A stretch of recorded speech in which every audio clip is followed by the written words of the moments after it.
Can you remember what were you doing in the summer of 2002? I don't remember. I don't remember what he wanted to tell you. But like roughly. Summer 2002. I just want to imagine. First of all, 2002, I was 11 years old. 2002? No, I was 10. God, I'm so old.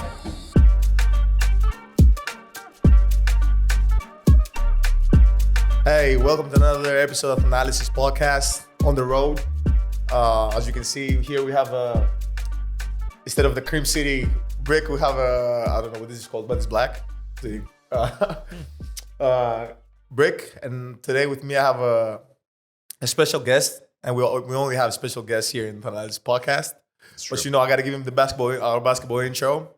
So wearing number 13 from Brooklyn, New York, Where the lights? Alexis Ohanian. Wow.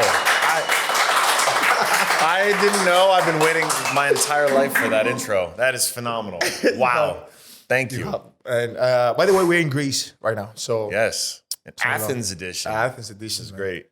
And but before, I'll give you guys a heads up as well. This is gonna be the last podcast for now, and then I'll start after like 2 to 3 months. I gotta take a break. You guys got me working overtime. Gotta take a break. You gotta give the people what they want, Yeah, though. man.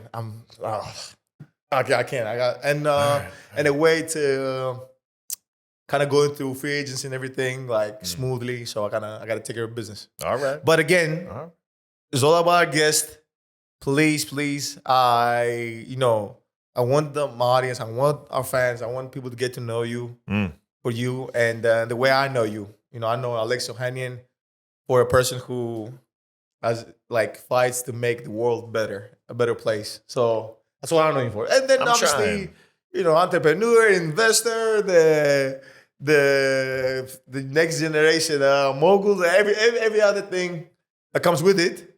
But this is why I know you. Why I know you for. So, right on, man. Please. Well, I'm proud to call you a friend, and it's awesome. The fact that the internet brought us together all those years ago is it's still one of my favorite stories. Oh my God. It was 2020 in the middle of COVID when I resigned in protest from Reddit, a company I'd created in a dorm room 15, 16 years earlier. And, the way I left, I told the board I'm out. That's crazy. And I know we've never talked about this before, but when that happened and then you came out and the way you handled certain situations, I was like, oh my God, this guy is really he's really fighting for people, for minorities. He's really fighting for what's right. And I was like, man, not a lot of people could do this. Thank you, man. Okay, and then I found out, I was like, oh, okay. He happens to be, married to Serena. He happens I didn't know because I followed you because of your talent, first of all, investing wise. So I was like, this guy's amazing. And then I found out that it's a nice surprise, to say the least. And look, I'd be lying if I said that being married to Serena and obviously being a father to Olympia, a little black girl who was 3 at the time, those experiences shaped a lot of how I started to think about my legacy, my role. And it was in the wake of George Floyd back in the United States when companies started, talking about things they were doing to support Black lives. And I felt this hole in my stomach because I didn't believe that we could be doing that genuinely, honestly, and still having, hate communities on the platform like we did at Reddit back then. And I reached the point where I said, look, I'm out. Replace me with a black director, ban these hate communities, and closed a chapter on a part of my life that was my identity. For 15, 16 years, I was the Reddit guy.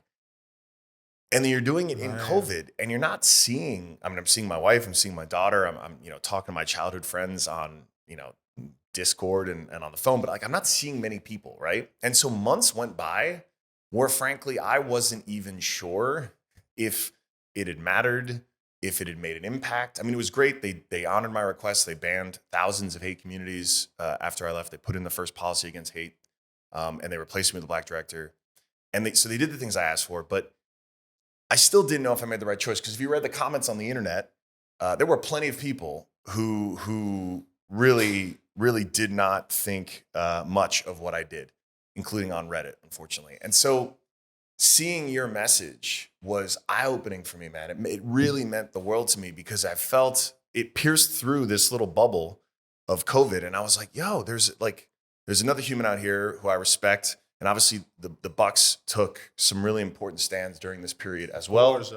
And to see that and to feel seen in that little moment meant the world to me. And so I was like, this is great. And then, we start texting, talking about business, tech, different things like that.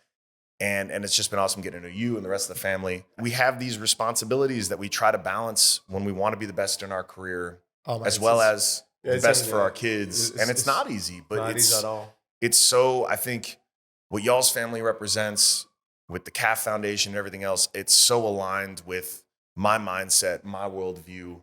And it's about excellence that's aligned with values. And it's not to say no one is perfect. I know I'm trying every day to be a bit better. But I want people to be able to see, certainly in tech, in my industry, I want people to be able to see that you can really strive for excellence in the work that you do and still do it in a way that you feel proud of and in a way that, you feel is actually helping make things a little bit better for, in my case, my kid, and hopefully y'all's kids too. Yes, yes. Man, thank you. So you can't imagine. Like I saw it and I was like, man, this guy is really trying to make a difference. He could be doing anything right now. I mean, we're talking about somebody who, you sold it, you did all this, you made so much money. No, seriously, you made so much money and you could be doing anything, and you have such a beautiful family, which is, you don't need to get in the line of fire, and people who are outside of it don't realize that, even when with the Bucks, even when in the bubble, even anything. And I'm not saying, you always have to go out your way, but at the same time, like, at least respect those, and at least like give the respect to those who do, and not everybody do the same. Everybody has their own feel and their own way they see it. But okay, so how? Okay, now let me go back to Reddit. Yeah. How did you feel like when you left? Right? Like, did you? How did I feel? It was a lot of emotions, man. It was so much of my identity for so long. I really spent a month just doing the work on myself to think through what I wanted to do. To your point, I mean, my childhood friends, I didn't grow up with any brothers, but I have brothers, guys I've known since kindergarten. Yes. That's my group chat, right? And there's 6 of us. And these guys often ask me, they're like, why do you work, dude? Like, what's wrong with you? and it's because I feel very, very fortunate. From the moment I left college, I've gotten to build, right? I was a first-time CEO right out of school. I've gotten to build companies.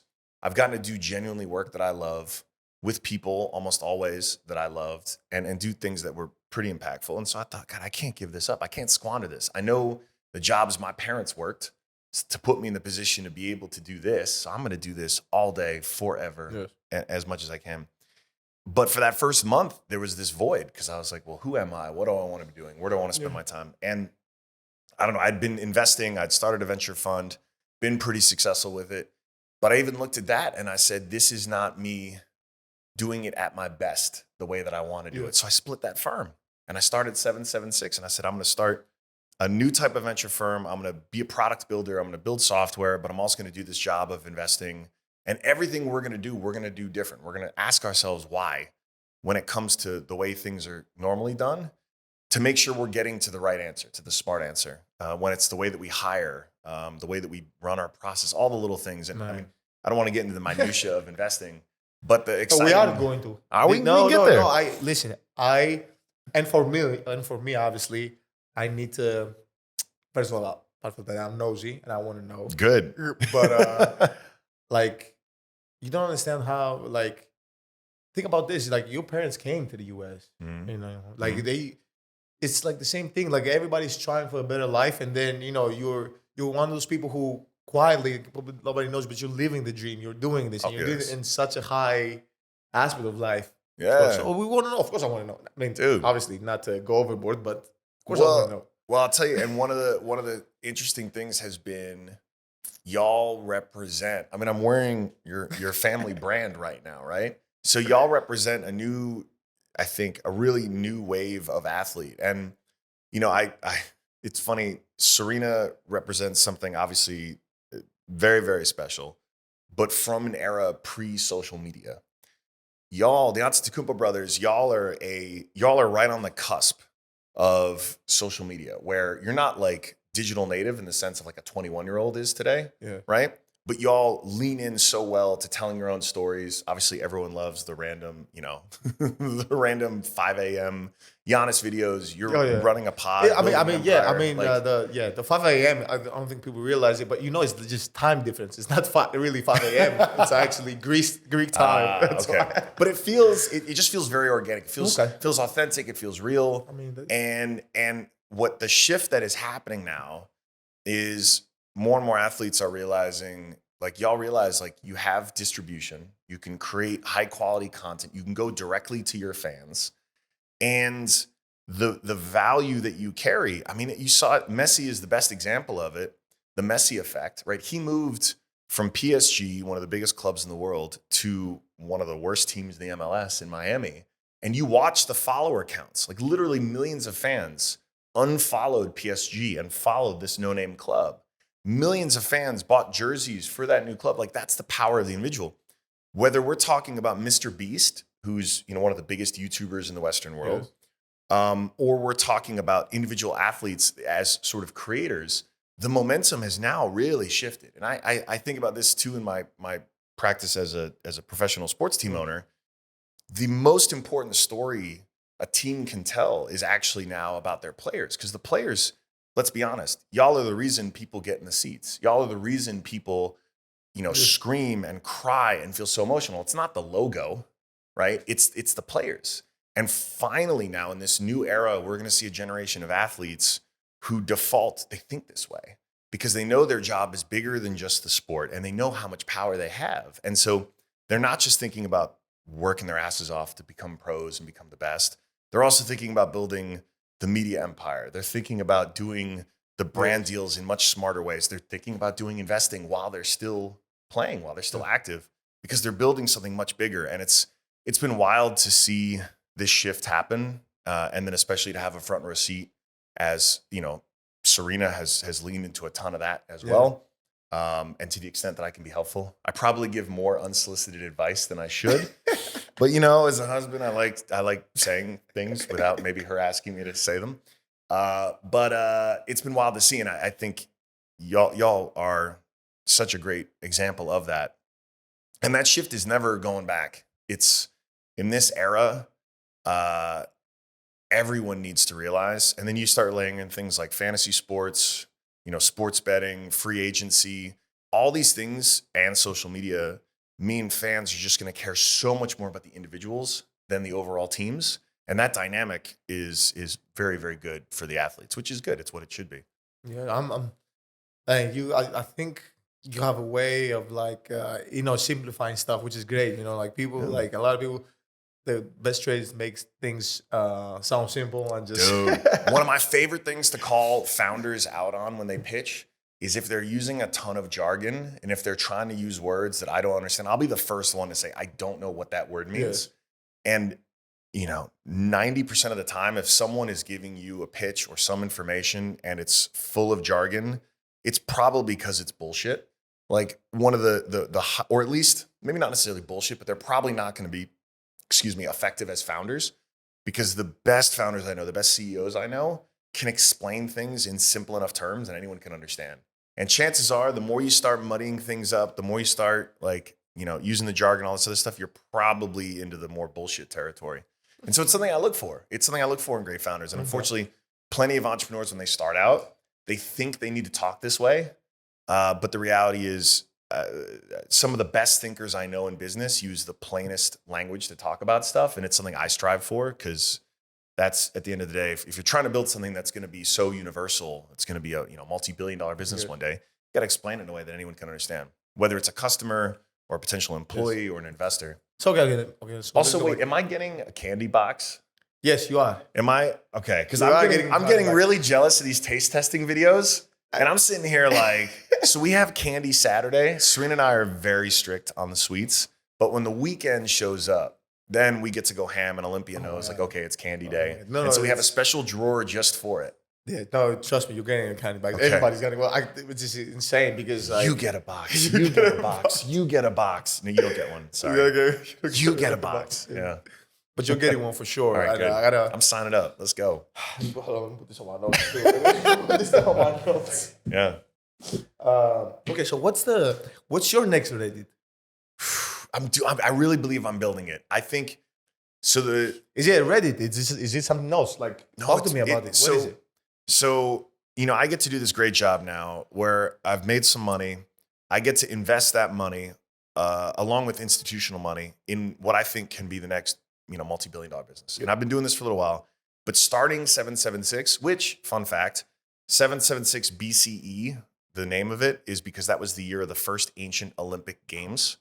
And my daughter's named Olympia. I'm not Greek, but I feel like I'm honorary Greek. Whoa, my God. And by the way, you're in Greece, so it's... Yeah. Did you go take a picture? It feels right. Acropolis? Yeah.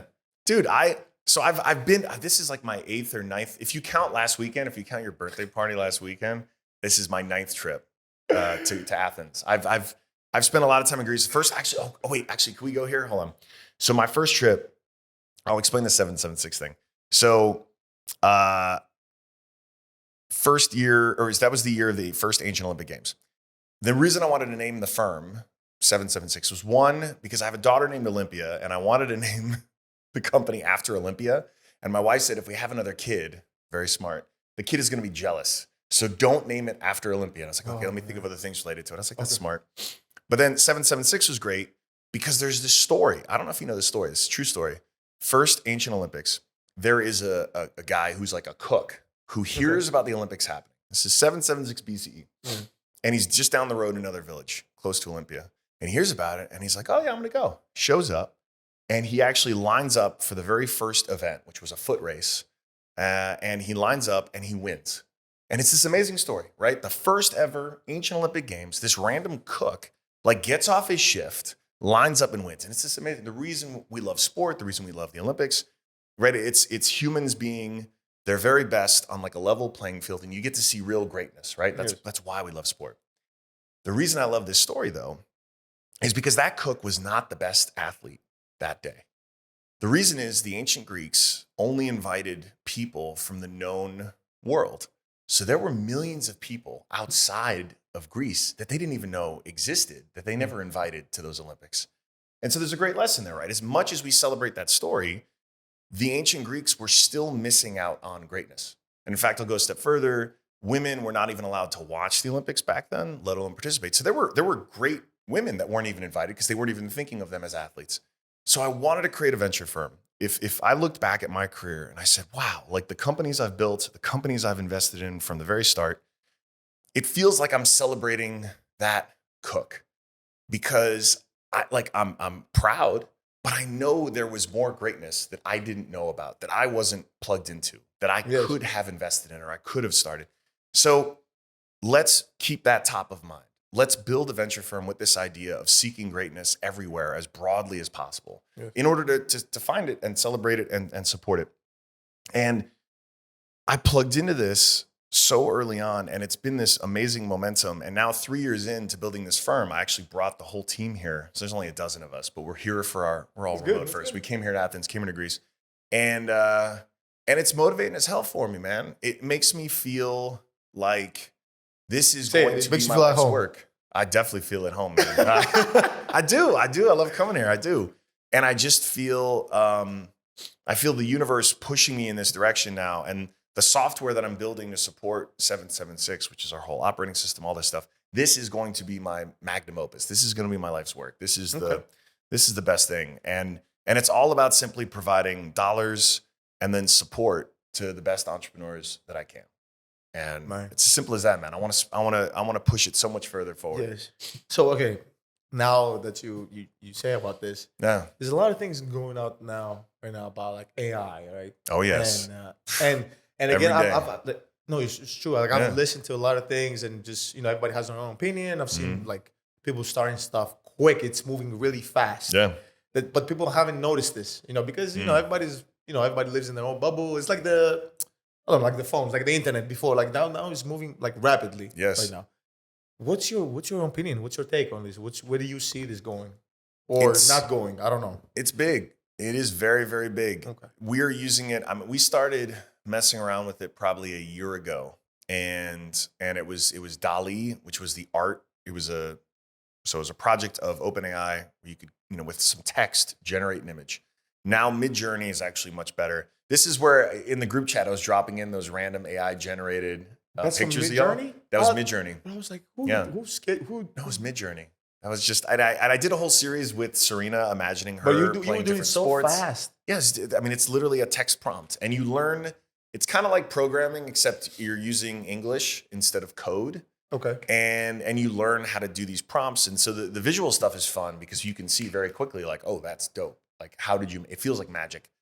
But even the text-based stuff is getting much better to the point where, for summarizing documents, I have analysts who I tell them, I'm like, instead of reading a 100-page PDF report from Goldman, have ChatGPT summarize it, get good at figuring out those prompts at that summarizing it so that you don't have to spend 20 minutes reading the report. You spend 2 minutes reading the summary.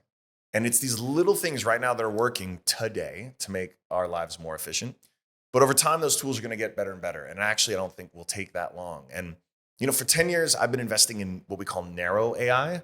So like self-driving cars, there's a company called Cruise, which I had seeded, a decade ago.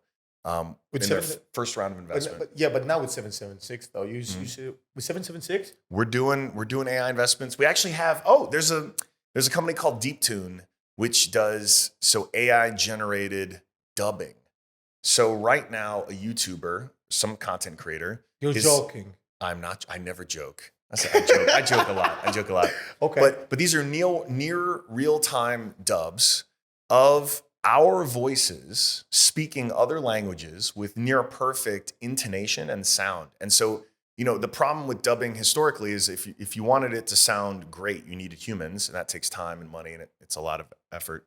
If you wanted to sound average, you could have robots doing it, but the voices sounded robotic, and no one wanted to hear that, right? I do voices too. You don't even know. You don't even know how far the rabbit hole goes. But you could actually now very cost effectively have me saying this in Greek using my intonation. Like it would actually sound, and if I sounded really sad, it would sound sad. And the cost of this is also rapidly falling. And so things like this exist. We can actually do, if you want, we'll do a little fun demo so that I can have the guys just do it for free. I'll tell you after this what I'm looking for. Okay. And so now it gets exciting because actually this is a perfect example. So English is obviously the lingua franca of the internet, but as an American, I also still realize that is not the center of the universe. There are so many people speaking these other languages that today can't participate in the internet with content because, there aren't that many Greek speakers in the world. And so it's not as valuable for a YouTuber to say, okay, we need to translate this to Greek. Now the cost of that as an Armenian, the cost of translating everything to say Armenian, which is even smaller language, is now going to be so affordable that you can imagine so much more content now being so much more accessible to so many more people in so many different languages. Yes. This is a very real, valuable, and I think good for the world example of how AI is changing things. There's another side of it, which is the scarier part. Okay, hold up. It's not Terminator, but it's a little scary. Yeah, I want to sit down and listen to this carefully. I mean, okay, so here's the worst part, Thanasis. It's that none of us actually know how bad it could be. And that's the unfortunate part is with other technologies, we sort of understand the capability of the technology. We know how bad it can get, so to speak. With AI, we don't. And there's actually a big debate right now with the experts of just how bad it could be. And it's actually kind of a coin toss. It's about 50%, 50, who think it could be really, really bad for humanity or not, which is, pretty high stakes, which is why we've been calling upon. By the way, knock on wood. If I told you today that you got 50%, I don't know, get in a plane or go somewhere. You're traveling. You got 50% chance to get there. Yeah, you probably wouldn't go on the plane. Yeah, I know. Here's the problem, though. The march of technology is going to keep pushing onward. It is. I don't doubt this, but not to every we can cut the branch. We don't have to.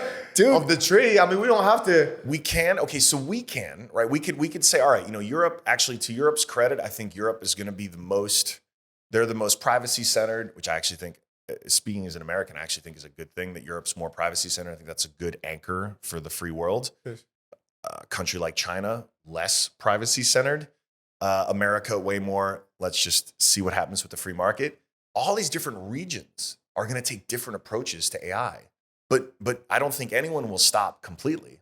And so now globally, it's not to stop. I mean, only the good stuff. It's going to be. I know. It's going to be wild to see. And I think what's good now is I think elected officials in almost every country are now talking about it. They're now talking to the experts of it. They're aware, which normally it takes way long. Like normally, folks are so far behind technology. It's almost pointless for them to try to intervene because governments are so slow.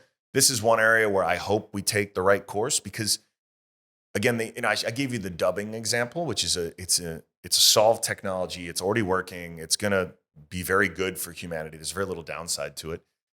There are other things that are probably only a few years away that are also really, really potentially good for us. We have a company we funded called Nucleus. They're built on this idea. Did you ever take like an ancestry test or 23andMe or any of these genetic testing where you can see your heritage? But you're familiar with these. Yeah. Okay. So those were popular 10 or 15 years ago. Everyone, or a lot of people did it. I did it. And I was like, oh, that was kind of pointless.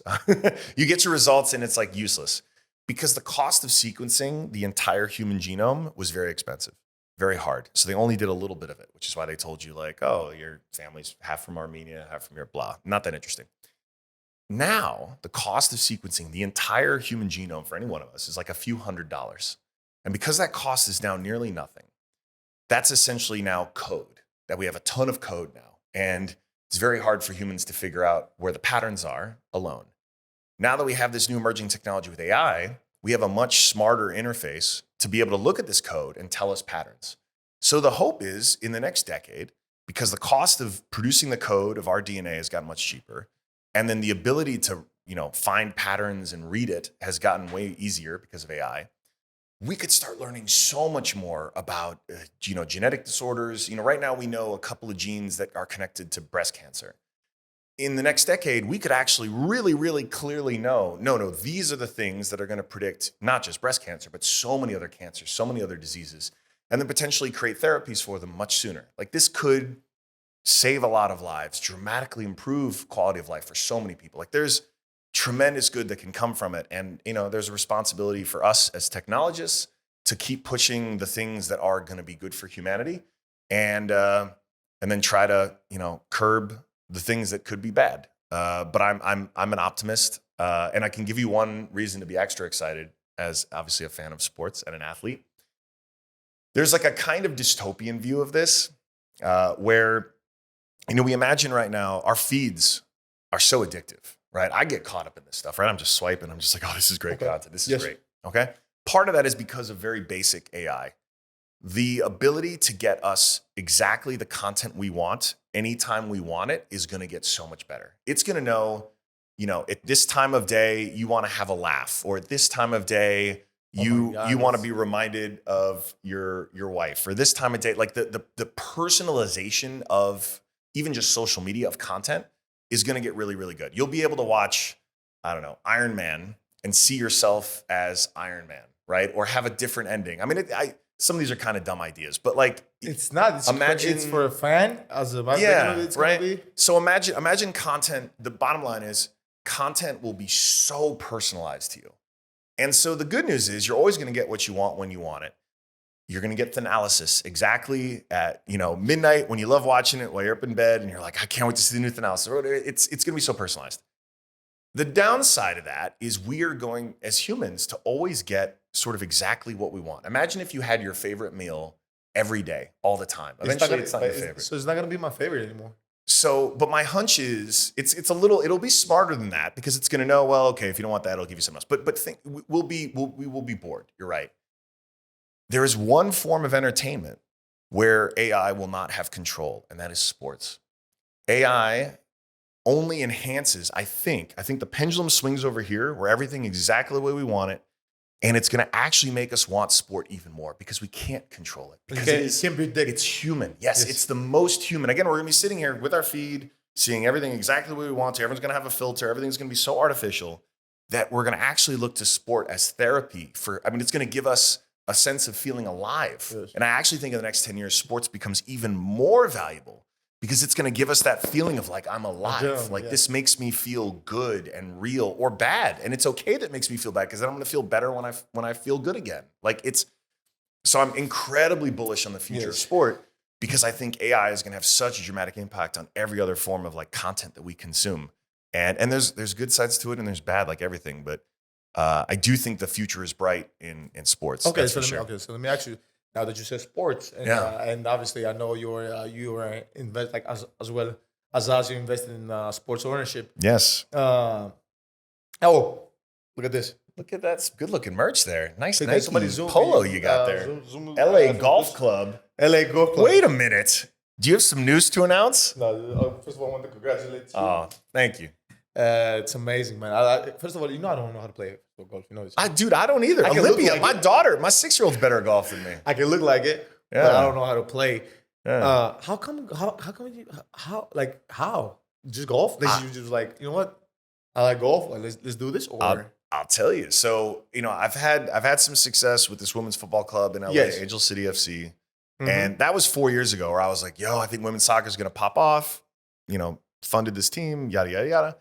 Now with golf, I never played it. I never thought golf was for me growing up. And when I got the call, it was actually Tiger who said, "Hey, we're building this league. It's called TGL.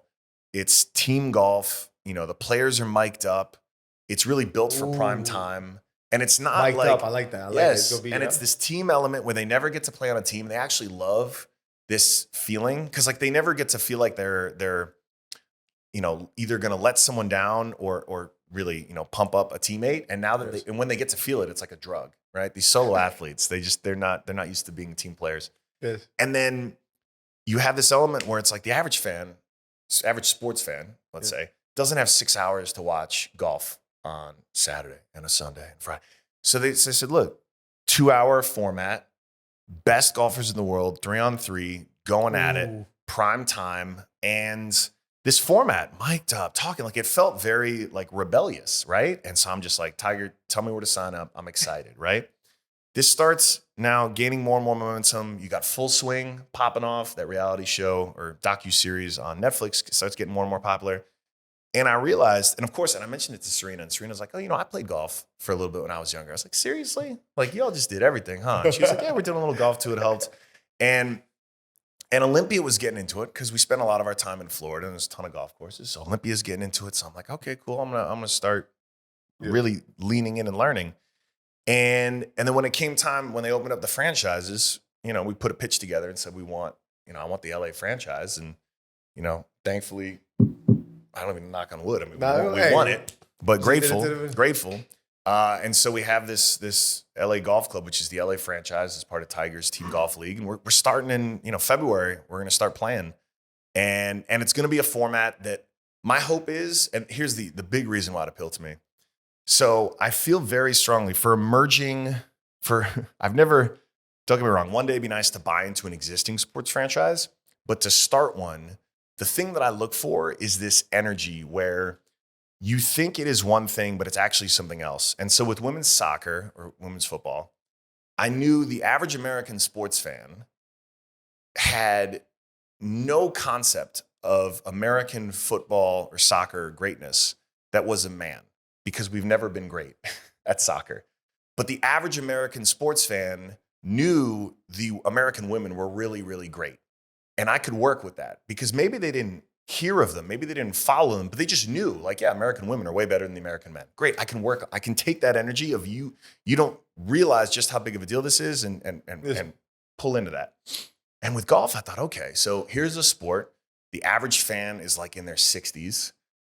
They're pretty old. Not necessarily, because think about this. You might have you just said like about Full Swing. You might have the Formula One effect as well. Because you saw what happened with the Netflix when Netflix came out with the Formula series.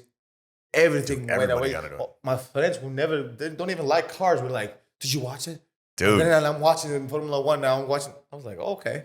That is a huge part of it. There's this resurgent trend, and you saw it during COVID because golf was a good sport to play during COVID. Where my Instagram, my TikTok had a lot of videos of folks just hanging out, like hitting balls at driving ranges, having some drinks, hitting some balls. Like it felt like there was some energy from youth coming up. Yes. But I just thought, you know what? If as much as Tiger did to open the door in that sport to show that actually, golf is for everybody, it still has a pretty old school fan base, pretty old school format, and all of the energy that makes someone think golf isn't for me. It's probably the number one sport where someone might think, no, this isn't for me. We can use that, not against it, but like judo, we can use that same energy to say, no, we're going to build a franchise. We're going to build a team that actually says, no, golf is for everyone. Like we actually want to go into neighborhoods in LA that would never think that golf is for them and actually bring Sims in there so they can we can get golf clubs in the hands of people young and old, hitting balls at block parties, like experiencing the sport. And then what was wild, once I started talking to people, the folks who do like it, especially from our generation, love it. And they're looking for something that feels different. Yeah. And then what's fun is, once you actually get out there, you start hitting some balls, it's such a humbling sport. Yeah, because you're bad at it. You're not good at it. And even the best, I wish my wife had been worse at it the first time. Like Giannis is good at it. I'm bad at it. Is he good at it though? Let's roll the tape. I've seen some tape. Can we that would contradict that? Yeah. No, he's the better one, let's say. Wow. Okay. But there's a feeling to it, to golf. It's an addicting feeling. Once you hit the first one, you just try to replicate that feeling again and again. And then you hit it a little bit slower, a little bit higher, more far. Like I remember I went to, like I told you, I don't play golf. I never play golf. And I went to, I think it was playing the Spurs, and we had like 2 days off there. Mm-hmm. And I was like, what am I going to do? What am I going to do? I'm in the room. I don't want to stay all day in the room. And I worked out everything. And I was like, you know what? I'm going to Top Golf. And I went to Top Golf and I sat there for like 3 hours, 3.5 hours. Just me. Balls. I love it. Just me. I had my headphones on. I would listen to, and like they have this thingy that you put like you put your golf club to it and you give the ball. So I was just literally doing this. Dude, it's a vibe. Yeah. So it was great. I had like food How'd you do? And everything. Yeah. In the beginning, it was kind of weird because you kind of have to. So I was trying to do what they teach me, what they taught me. But then I was like, you know what? It's not for me. So I got a little bit lower. Yeah. And then I started using my whole body, and then it was easier. Gotta get those hips into it. Yes. Yeah. Yes. And then if you're stiff here, it's no bad news. Dude, I started taking lessons with Serena because I was like, hey, this is a fun date thing we'll do. I was like, babe, we're gonna do lessons and we'll take them together. Because Olympia was already doing lessons in the morning. I would take her to that, and that was fun. But I was like, you know what? Let's go. All right. We're gonna learn together. And then I'll take you out to dinner after. It'll be a whole thing. Be fun. First damn time with this instructor, I go out first because I'm like, all right, let's go. Let's go. And I take a couple swings. And he's like, all right. He's like, I can work with this. He's like, good job. He's like, of course. He's like, you never golfed before? And I'm like, no, I haven't. No, I haven't. But thanks. And then wifey gets up there. Whap, first one, sends it. And I'm just like, God damn it. You're supposed to not be good at this. And apparently it's like a stick sport thing where I guess it's similar to a backhand or some nonsense. So it was very humbling. And now I'm going to start taking lessons like on the slide. Like I don't want her to know about it. I'm going to take lessons during the week. And then on Sunday, show up for the date and just start wailing them. Yeah. You should do this in tennis, bro. You should like. Okay, no joke. So shout out to Jameer. I've told him this. This was my wife's hitting partner. He also went to UVA, Wahoo Wah. And I was gonna rope him into this. I've never played tennis in my life. I played American football was the one sport. I had to play football, soccer, because my parents wouldn't let me play football, American football until high school. Played a little basketball. Actually, we have that tape of that free throw, right? We got to run that too. I'll post that. Thank you. And but I was very, very narrow in my focus. And but I'm looking at this and I'm thinking like, okay, there is something that happens here once you get that one swing that feels so good and then you chase it.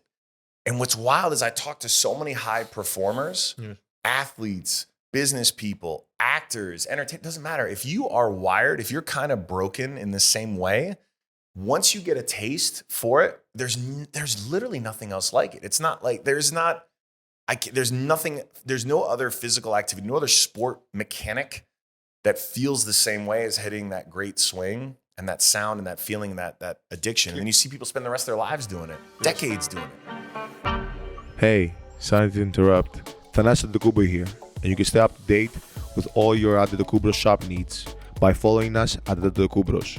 See all our products, lines, drops, and limited time gear coming your way at Antetokounbros.shop. We're all bros. Thank you. Back to Thanalysis. Talk golf, sports investing, and what's the future? What's the future of sports for you? Where do you see? Are you gonna? You see yourself being in ownership in the NBA?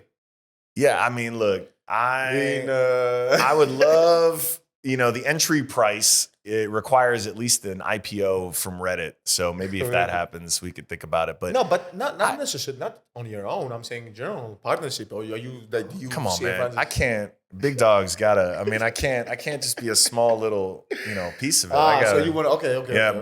But here's the thing. I'm very, very bullish on the NBA. It'd be fun to do something. You see what's going on now? Like everybody's. Yeah, I know. We have to talk about that. Okay, we can talk about it. Yeah. Off camera, I got you. Off camera. But I mean, don't get me wrong. The league is very, very bullish on the NBA. Oh yeah. Okay. Well, I say all of this stuff that we talk about the Top Golf and everything. Yeah.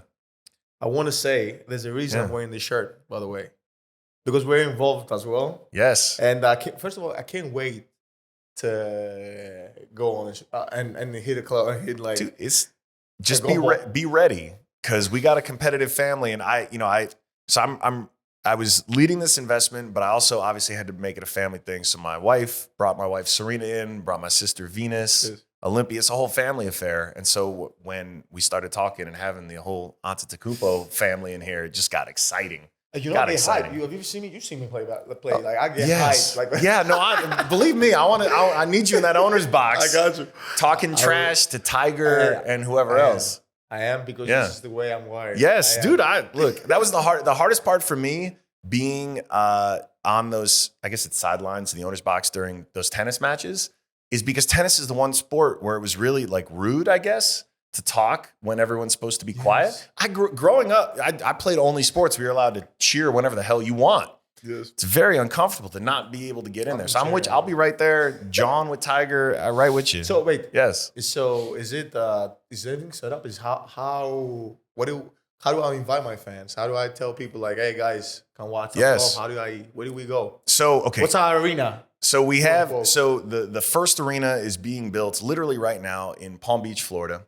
It is state of the art and designed for, great content. And it's going to be on prime time. We haven't announced exactly who the media partners are yet, but it's going to be very easy to find. You can tell me. I can tell you. We had some front runners, but it's not finalized. And then our team right now is just LAGC.com, Los Angeles Golf Club, LAGC.com. You can do all the things, follow us on social, etc. But over the next few months, we're going to start announcing who our players are. We're going to start doing bigger reveals, some other big partnerships we have on deck, and we're going to keep building momentum. Season starts in February of 2024. Excited. And, excited. It's going to be a lot of fun. One of the things I'm most excited about too is really showing that this is something for everyone. And it was something I touched on earlier. And obviously, what Serena and Venus represent means so much, coming out of Compton, changing the whole sport of tennis.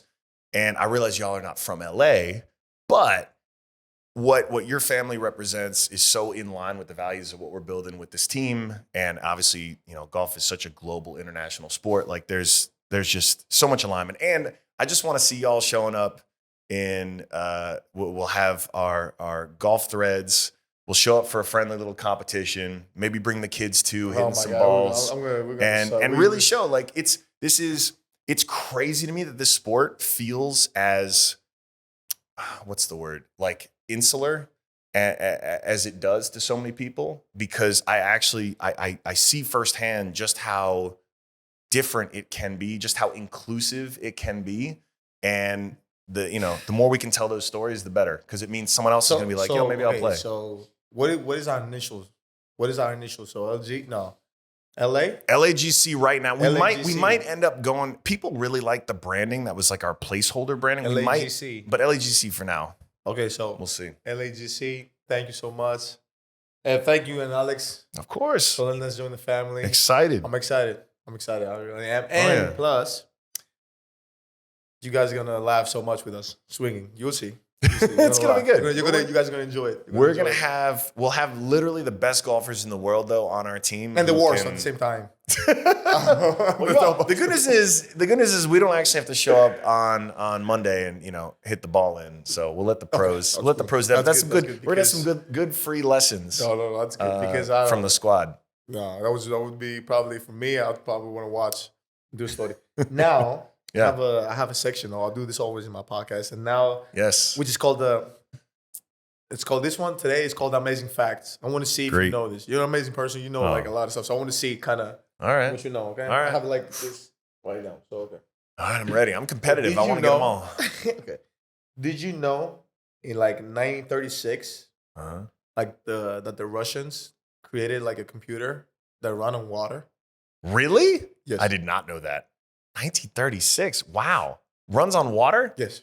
Like straight up water. Like you Yes, plug it into a river? Like what? How? I need more answers. This is what I was Yeah. going to ask you. How would that work? That I have no idea. That is above my pay grade. I am not that good of an engineer. Runs on water? I mean, maybe if the water provides the power. I mean, but that's like, hydroelectricity. It must have been, okay, but okay, hold on. Computers back then were ginormous. So I could imagine maybe this is just like it runs on water because there's a ton of water flowing through it that's moving a thing, which is generating the energy, which then like powers it. But don't get it twisted. I don't think it's like there's water. I don't think they were like pushing a keyboard that was just a bunch of running water and Please, I don't guys, know. you I guys don't know. I want to see the pictures. on the internet. Please let us know in the comments. So everybody who knows, please. You know what I'll do? I will ask Midjourney to illustrate what Midjourney thinks the Please computer do. looks You do it like, and today? I'll send that to you. Could Yeah, just yeah. send it to No me? problem. We'll add it to Yeah. the pod. Okay. So go to the next one. Okay. You play chess? I'm the worst Armenian. Like I barely know how to play chess. But you know the word checkmate, right? I do. Yeah. Okay. Do you know where it comes from? Shachmat. Shachmat. Shachmat. Yes. Yeah. What does that mean? Oh, damn. I'm really gonna lose all my Armenian cred now for not knowing this. Hold on. Fuck. I know this one. Checkmate. Shachmat. Something about, does it have anything to do with the king? Yes. Or You're close. Enough. I killed your king. No, King's yeah. dead. The king is The dead. king's dead? Yeah, the king's Hey, dead. all right. That's what it means. Okay, we got there. Maybe. We got there. So, okay, it's 1-1 then. Wait, what is it in Greek? Checkmate. The same. Oh, it's thing, just checkmate. Yeah, but it comes from the words. Yeah, Shachmat. Okay. Okay, we'll talk about social media and news and everything. Yeah. Okay. Do you know the broadcast channel, right? BBC. Yeah. Okay. So did you know, like on Good Friday, Mm-hmm. this whole talk about like 1930, Mm-hmm. like BBC announced that day there was no new news. What? Yeah. No. This No. came out and said there was no new news today. They're just like, we're not going to talk. Like, and they just played piano music the whole day. Wow. I mean, it was Good Friday, so maybe it was like, I mean, okay. There's an infamous, was it Swan Lake was running on Russian state TV when they toppled? Yes, there's some nodding. There's been some, it always seems like if the state media has nothing to talk about, there's probably something up. But maybe that day they just all wanted an early day off and they there was no new called news. it. Wow. Okay. So Wait, what year was it? 1930. 1930s, before World War II. Yeah. Huh. Interesting. Okay. Wow. Today I learned. So, two. Damn. I did not know that one. Useless I information. should just be saying, yes, I know all these things. No. It's just some stuff that I'm like, you know what? I'm just gonna, just want to know. That's good, man. Just have in my back pocket. Yeah. This is a great combo started. I mean, I'm taking this back to my team to see how this water computer works. Okay, I'll give you one true or false. Okay. Let's see if you know this true or false. Okay. All right. In 2008, right, a Mhm. businessman Mm-hmm. from Abu Dhabi Mm-hmm. spent like 15 million, 14.5, something like that, to buy a license plate on like an auction. To buy like a license plate. In London? No, in in UAE, probably? Yeah, Abu Dhabi. All right, in Abu Dhabi. Okay. To buy a license plate Yeah. that had the number 1. One, true.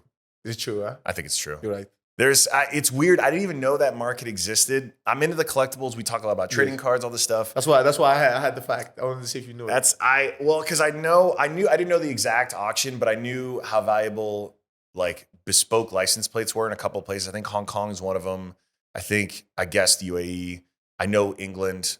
And if you have really low numbers, supposedly, quote unquote, it's like it's like the ultimate flex. Flex prestige. I don't know how you call it. If anyone wants to sell me 776 on a UK license plate or a Dubai, Abu Dhabi, or UAE license plate, let me know and I'll take all offers. No, hey, let us know and I'll pass it forward to Alex. That's crazy though. I mean, but at this point, at 50 that point, million. Yeah, but he's got so much money. Presumably, it's not even a thing. So okay, let me ask you That's something. silly. What would you do with 50 million if you started from scratch and somebody gave you 50 million? 50 today? million right now.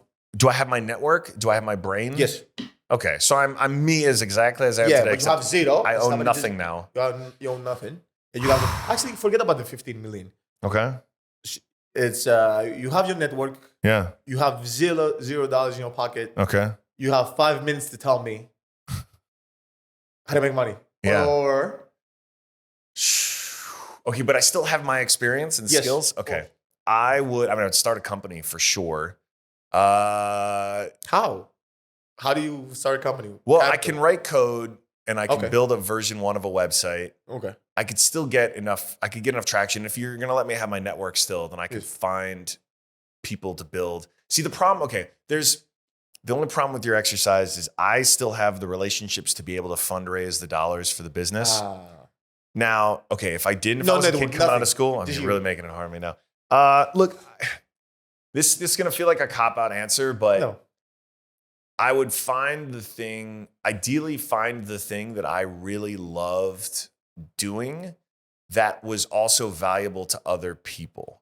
Because I think the real unlock that I've seen, at least in business and entrepreneurship, is if you can build a business that you genuinely love building because you love the craft. It could be woodworking. It could be, building software. It could be any of those things. If you can do that, you then unlock the hardest part, which is having the energy to keep improving. And that's the grind. That's the fact that if you actually love what you're doing, the work, when people told me as a kid, if you do what you love, you never work a day in your life. That was a common cliche I heard all the time. I was working jobs at like FedEx as like a box mover in a warehouse in high school, or I worked at a Pizza Hut as like a dishwasher and a cook and a waiter. Like I worked plenty of jobs where as soon as it was 6 o'clock or as soon as my shift was over, I was like, I'm out because I don't like this job, right? So I'd hear these stories and I'd be like, that's bullshit, come on. But I swear, like the greatest privilege I've had has been being able to work on things I've genuinely loved since I left college. And doing that, the biggest problem I have is actually wanting to work too much.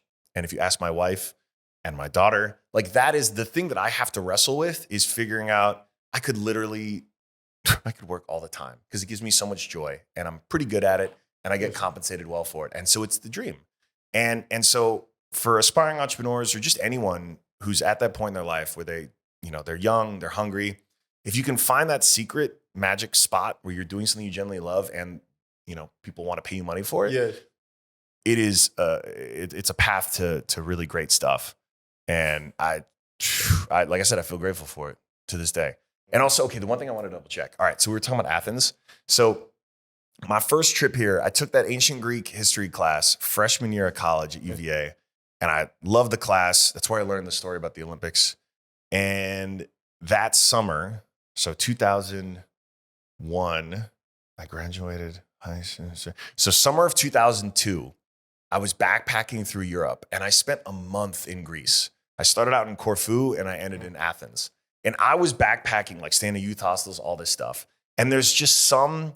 Okay, can you remember what were you doing in the summer of 2002?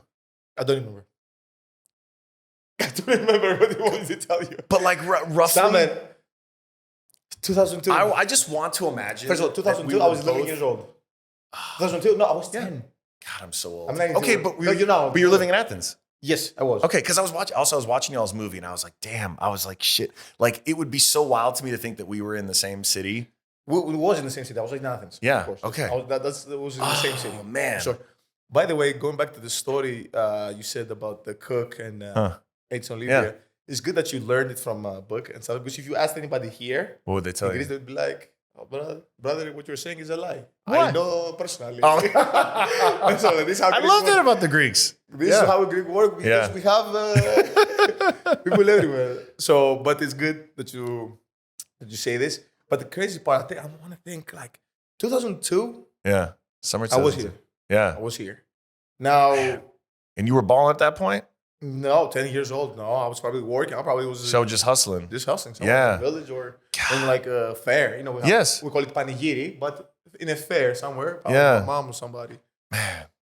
Was Oh, hustling. it's amazing. If y'all haven't seen the movie, Raj, you gotta go see it. Go see it. Great family film. Watch it with the whole family. Thank you. But Which it- is, I love. Can only imagine. You know, I was like King Richard, right? Oh, the it's movie. a good, very good movie. Yes. And I can only imagine like having somebody like next to you. You know, you're married and Mhm. having somebody like that. You know, and you don't see that, but like, you know, love is love and everything. But to have somebody next to you that you just like admire as well, like, man, I want to be like this person. Is big. You know, vice versa. It is. It's the best. It definitely keeps me humble. And my wife would tell you it doesn't do a good enough job keeping me humble. But I think it's undoubtedly a blessing. And look, that's ultimately why I knew she was the one, was because I was like, I'm never gonna outgrow this person. And that was something that I had found maybe in previous relationships. But it's wild to see, and it's funny. It's funny too. Trust me. There was a point in my life. Okay, so totally random kid growing up, nobody.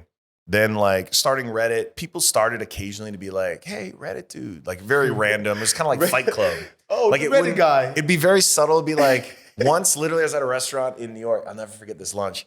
And the server comes over and she's like, "Oh, your money's no good here." And it was like, fuck, it was like the Fight Club scene. And she's like, "No, your money's no good here." I'm like, "What are you talking about?" She's like, "Oh no, so-and-so over there, he told me you're, the Reddit guy."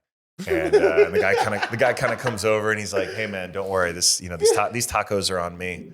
And I was like, "Really? That's okay. Thanks." This was like, Reddit was only 5-6 years old at this point. And then I get a little bit more noteworthy. Reddit does better. I'm doing more investing stuff, whatever, press. And some more people like, "Hey, Reddit guy, okay." And then obviously at some point I start talking to my wife. Then obviously we get engaged, we get married. And then more and more people are like, "Oh, hey, like say hi to Serena for me. Serena's amazing. Let me tell you how amazing Serena is." And it's so funny because there's also a very special type of Serena fan who they're always very sweet to me. They're awesome. And they're like, "Hey, say hi to Serena. We love her so much." And there's always some story about some amazing moment in her career or life that they still talk about like they know her, right? Because it's such a big role. And then I know the subtext is always, "And don't fuck it up." Always. And I appreciate this. And so it's, look, I understand it is I think like any husband, it's a responsibility, obviously. But also I realize, I don't fully realize, but I understand as best as I can, right? As a white dude, as best as I can, what she represents to so many people all over the world. You can't imagine. I can. And what's really endearing though and wonderful is, now I get the ultimate privilege is I get to see her as a wife, a partner, and as a mom. And I mean, some of y'all see it with social and different things here and there, but like that truly is, I can see firsthand something she values and treasures and loves so much and is so great at. And I see it in Olympia. And, that is a reflection of her as much as it is of me. That's what you're saying. And it's awesome. So I'll never fully understand what she means to all those folks and all those people, but I knew I met the one, and it's been a privilege to, like I said, she keeps me humble. It's hard. It's hard to keep me humble, but she does. Yes.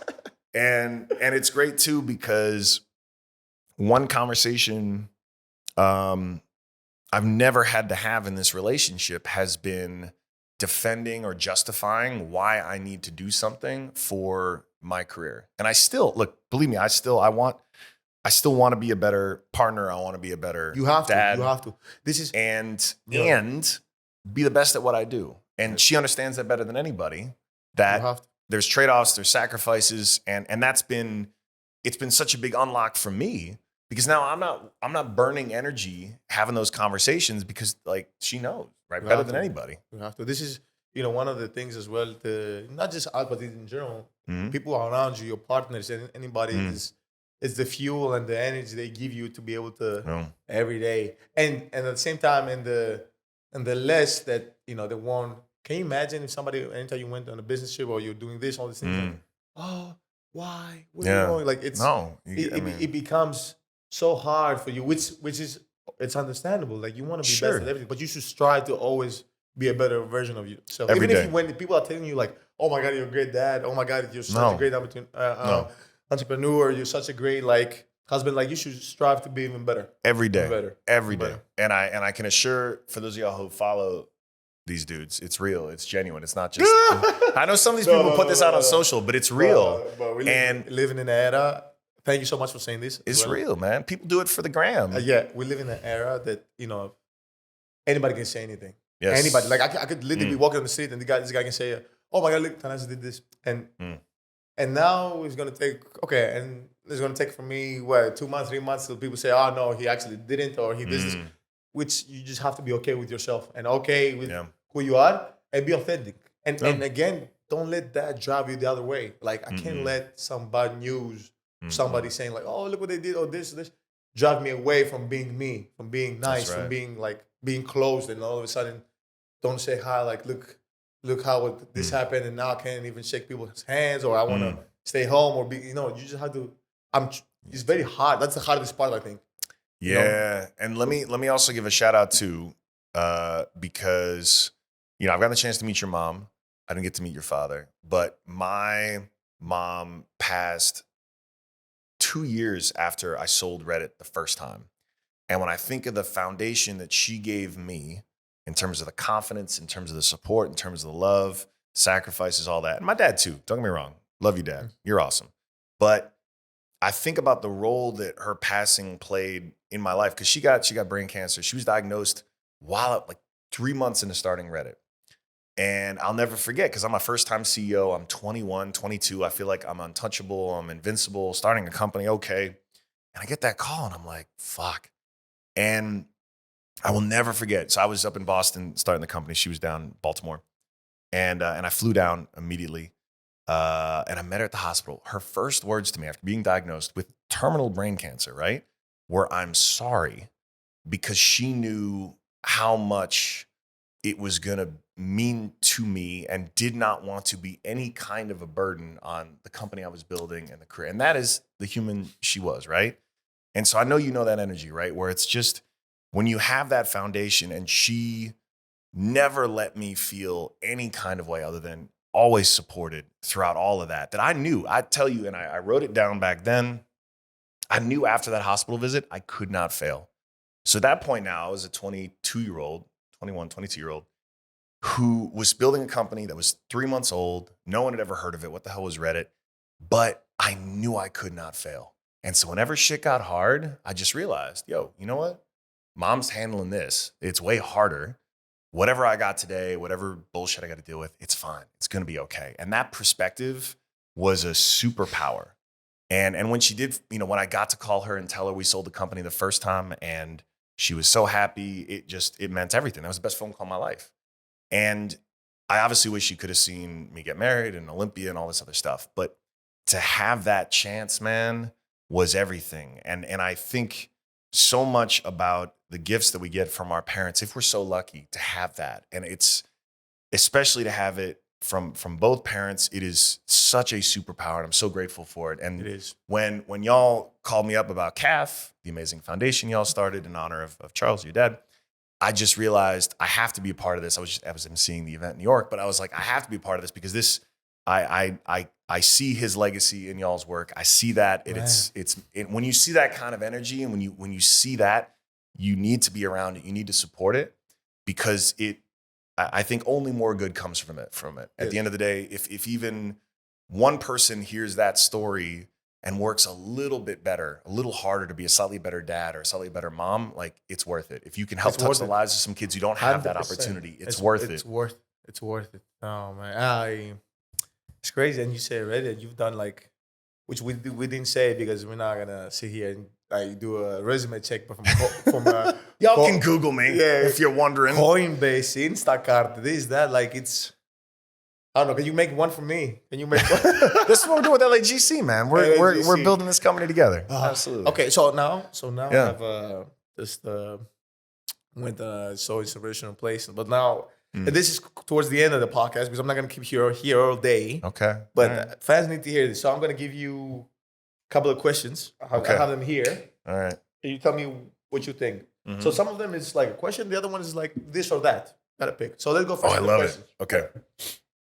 Have you ever believed in the idea of like perfection?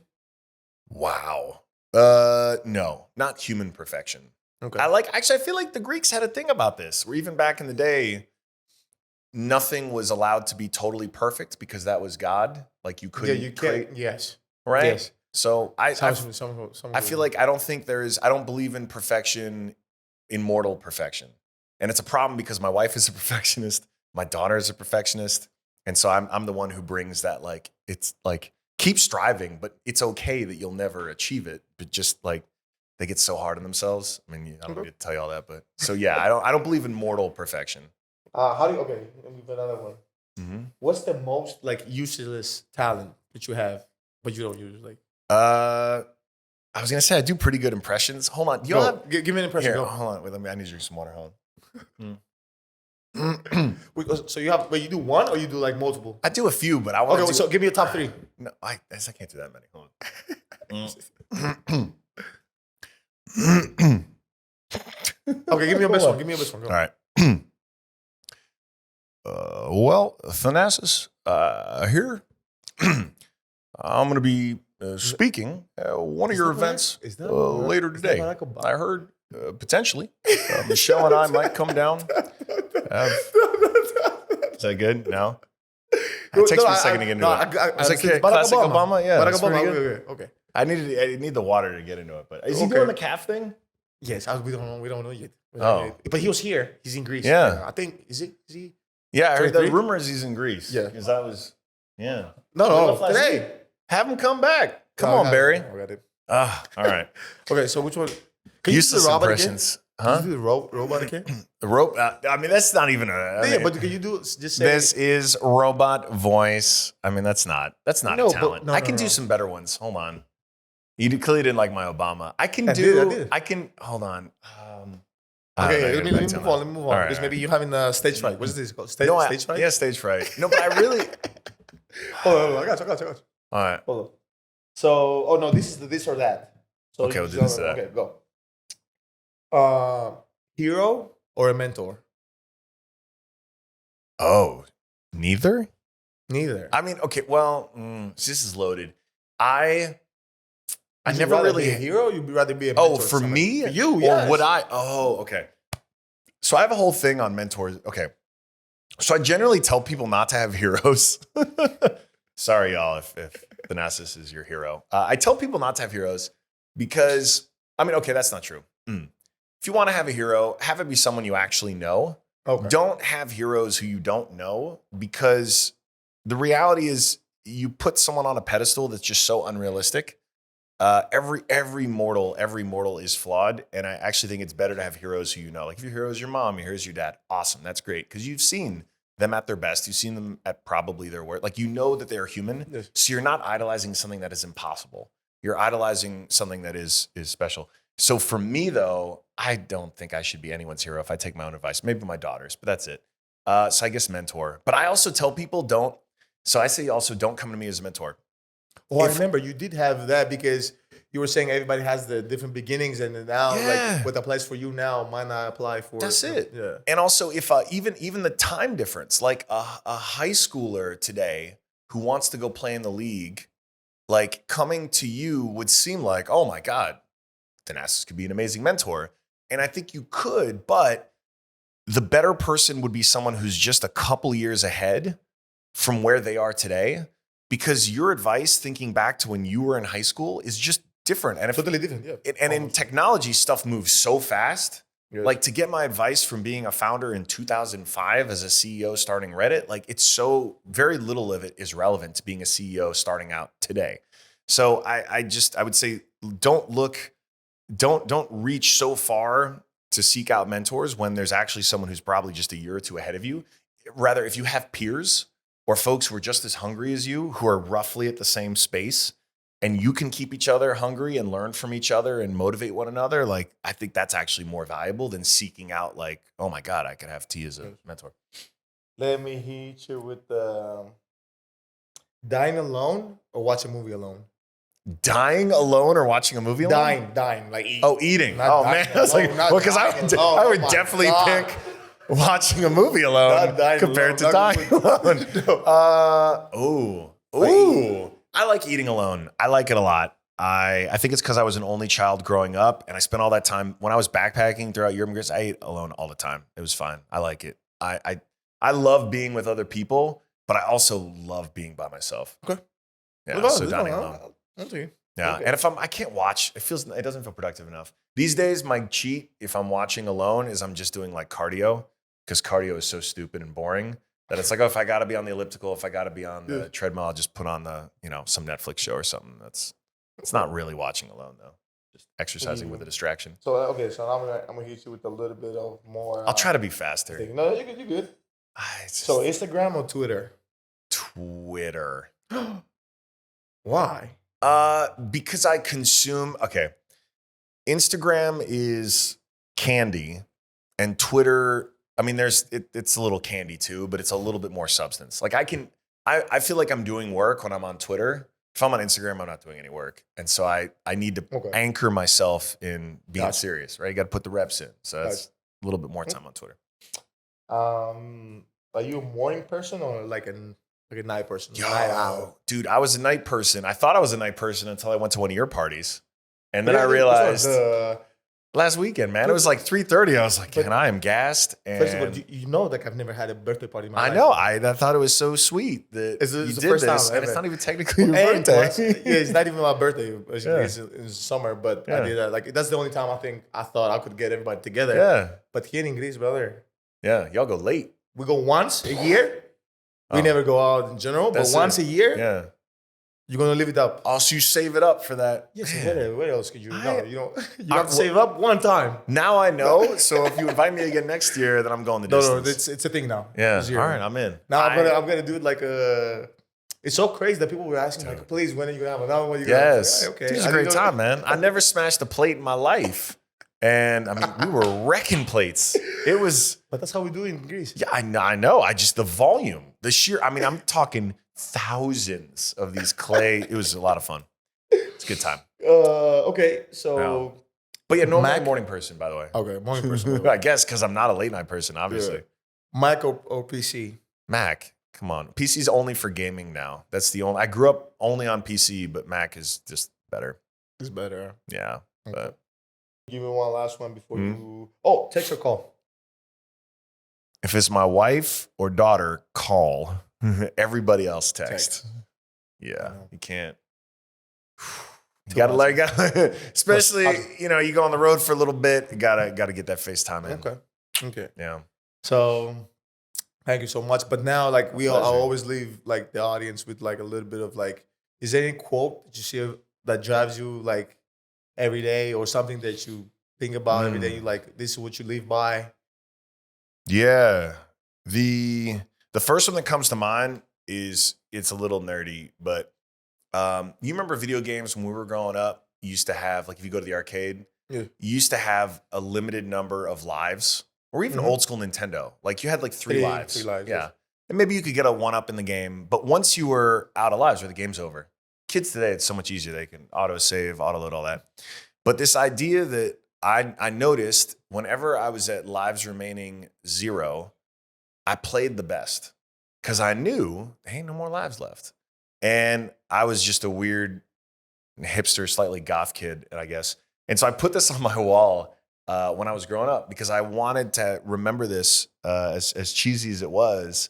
I'm playing. We are all playing with 0 lives remaining, and to try to just ground myself in the fact that, like, I knew I played that video game way better when I didn't have 2 or 3 or 4 lives in the bank. It was that last one where I always was like, I'm leaning over, I'm like really locked in, and I try that way to, live.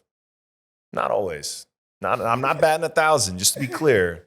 But and then obviously becoming a father made it so much more acute, man. I just realized like the stakes are so much higher now with the little one running around, another one on the way. It's like I gotta do my best, or at least try. Right. Thank you. First of all, I want to say thank you so much. I mean, Pleasure. in Greece, you got to do all these things. Just having a little bit of time. Dude, my this, pleasure. My team, I took the 776 team up to the top of the Acropolis, and we're coming down the mountain, and I was like, yo, I gotta go. Got to do this podcast with Thanasis. It's been great, and I'm just thank you so much. Always good to see you, man. And hopefully we do another one. We host a show together. We'll see. Dude, tell me when and where, man. Now, you said you're not doing it for a couple months. Yeah, so I mean, we'll bring it back in the fall. Yeah, no, or winter. I'm yeah. just, man, it's a crazy time for me, I but you're busy. It went well. I mean, it's been crazy. I started this from like a thing that I want to learn about the culture, and all of a sudden this is just like blew up now, and now it's like a thing every week. And, it's great. But I love it. I love it, and I enjoy it, and I see like, and I have such amazing people on the pod, and I learn from, which is great. It's great. So, and again, please, guys, go and don't go and spam, but go and support Alexis Ohanian on all the socials. You can spam. Look That's at fine. his. Come at me. LAGC, everybody, please follow the team. We're here. We're gonna do this. We expect you guys to play golf. Not to play golf. We expect you guys to come cheer and go crazy. Yeah, like it's a basketball game. That's right. We're gonna lose it. There's gonna be some great footage. I can already see it now in the owner's box. Yes, this guy. Yeah, and thanks so much. Please go support him on all socials. I know of a lot of guys who've asked me about investing and entrepreneurship and technology and AI questions that I was thinking about. This guy is one of the best experts, and he's one of those people who are like really, really. And you have a masterclass as well. I do have a masterclass, on entrepreneurship, which you can watch if you're into that sort of thing. Yeah, we should follow. It's amazing. Thank you, you guys. If you want to follow Alexis Ohanian on Instagram, Twitter, LinkedIn, everybody, just follow him. Don't spam, don't go crazy, but follow him. And tell me Thanasis sent you, and I know it'll be cool. And show support. If you want to follow the podcast, at the moment it's at Thanasis Antetokounmpo. I had the Antetokounbros TV. And if you want to listen to it, if you're a listener, Spotify, I don't know, Spotify and every other platform. Wherever you listen to your podcast. Wherever you're listening from. And if you want to get some merch as well. LAGC. LAGC on the pod. We're going to have a link under the pod as well if you guys want to go get some merch before they go crazy. And at the Antetokounbros, you guys already know. Hey, thank you guys. And again, ciao.